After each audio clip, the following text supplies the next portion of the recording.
लालची सास और चंट बहू।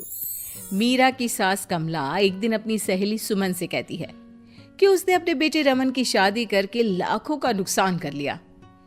कमला जी ऐसा क्यों कहती हो? भला मीरा में क्या बुराई है?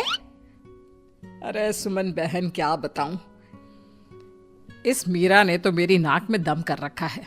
ना ही घर का कोई काम करती है और ना ही बाहर कमाने जाती है। अरे भला फ्री की रोटियां तोड़ने के लिए इसे लेकर आई थी क्या मैं? अरे जी आजकल तो ऐसा ही हाल है सबका। दहेज में एक गाड़ी क्या ले आती है कि बस सर पर बैठ के तांडव करने लगती है। मेरी बहू मीरा तो दहेज में एक फूटी कोड़ी भी नहीं लाई, फिर भी रोज महारानी मुझे उंगली पर नचाती है। जी फिर तो बहुत गलत बात है। तुम्हारी भी गलती है, बिना दहेज के ब्याह किया ही क्यों? अरे मैं तो अच्छा और बहुत दहेज लेती, आखिर मेरा बेटा इंजीनियर है। पर तेरे जीजा जी दहेज के खिलाफ है ना। बेकार कॉलेज के प्रोफेसर, अरे दुनियादारी की समझ ही नहीं है, बस अपने किताबों की दुनिया में ही रहते हैं। अरे जी अभी भी कुछ नहीं बिगड़ा, थोड़ा काम में लगाओ, खुद दहेज चल के आएगा।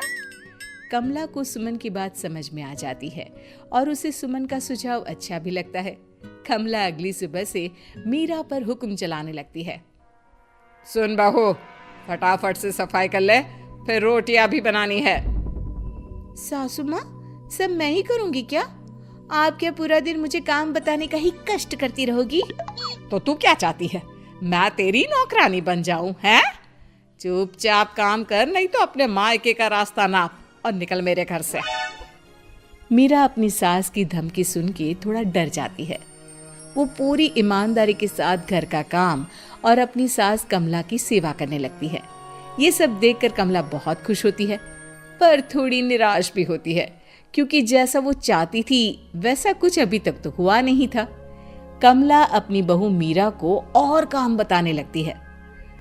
सासू माँ, आज मेरी तबीयत थोड़ी खराब है, आज तो मैं काम नहीं कर पाऊंगी।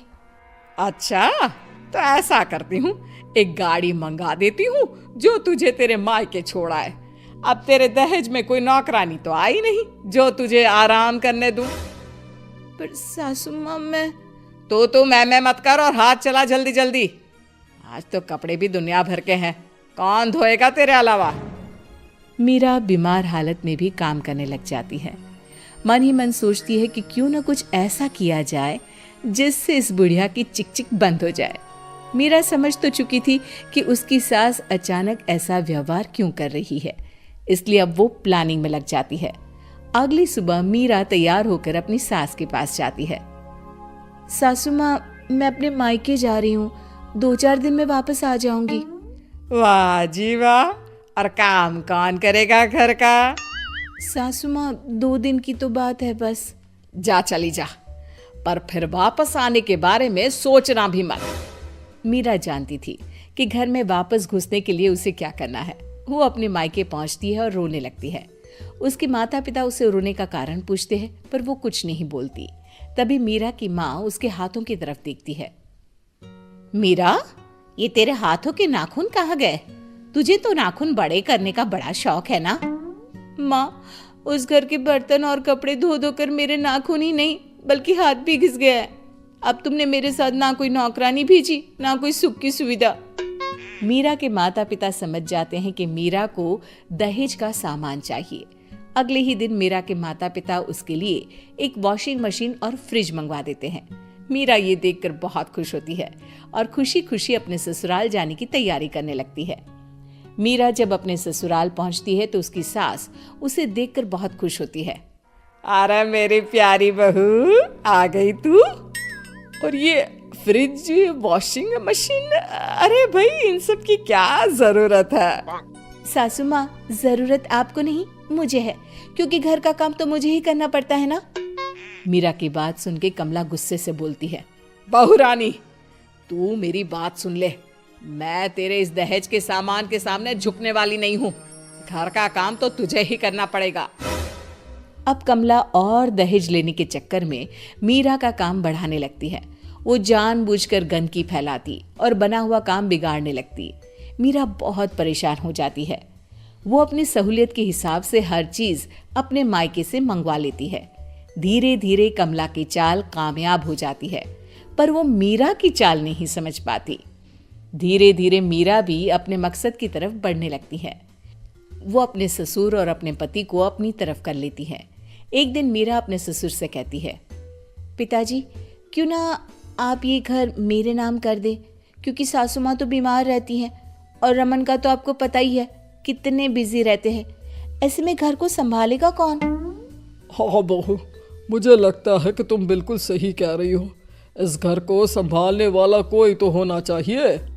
ये कहकर मीरा के ससुर जी अपनी पूरी प्रॉपर्टी मीरा के नाम कर देते हैं। मीरा बहुत खुश होती है क्योंकि वो अब अपने मकसद में कामयाब हो गई थी। इस बात की खबर कमला को भी लगती है। कमला को जैसे ही पूरी बात पता चलती है, उसके पैरों तले जमीन खिसक जाती है। वो गुस्से में मीरा के पास जाती है। अरे करमजली, तू तो बहुत चंट निकली।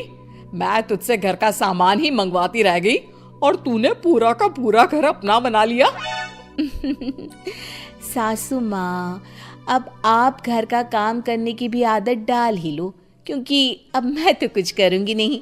और हाँ, अगर आपने काम करने में आनाकानी की तो इस उम्र में मायके नहीं बल्कि बुजुर्गों के आश्रम भेज दूंगी। मीरा की बात सुनकर कमला बहुत दुखी होती है। वो अपनी सहेली सुमन के पास जाती है और उसे सारी बात बताती है। अरे सुमन, मैंने तो लालच में आके अपने ही पैर पर कुल्हाड़ी मार दी। काश मैं तेरी बात मानती ही नहीं तो आज ये मेरी दशा नहीं होती। वाह जीजी, उल्टा चोर कोतवाल को डांटे। मैंने तो सिर्फ काम करवाने की सलाह दी थी, पर तुम तो बेचारी मीरा को परेशान करने लग गई। अब भरो अपने किए के फल। और वैसे भी ना, एक दिन तो ऊंट पहाड़ के नीचे आ ही जाता है। सुमन की बातें सुनकर कमला अपने घर वापस चली जाती है और अपनी बहू मीरा को पूरी बात बताती है कि कैसे सुमन ने उसे उल्टी सलाह देके अपना पल्ला साफ कर लिया। कमला अपनी बहू से माफ़ी मांगती है। नहीं सासू माँ, आपको अपनी गलती का एहसास हो गया, मेरे लिए वही बहुत है। मुझे भी घर पर कोई राजबाज नहीं करना, बस प्यार और साथ मिले उतना ही बहुत है। अब सास बहू मिलजुल के एक साथ प्यार से रहने लगती हैं और दोनों घर के काम भी मिल बांट के करने लगती है।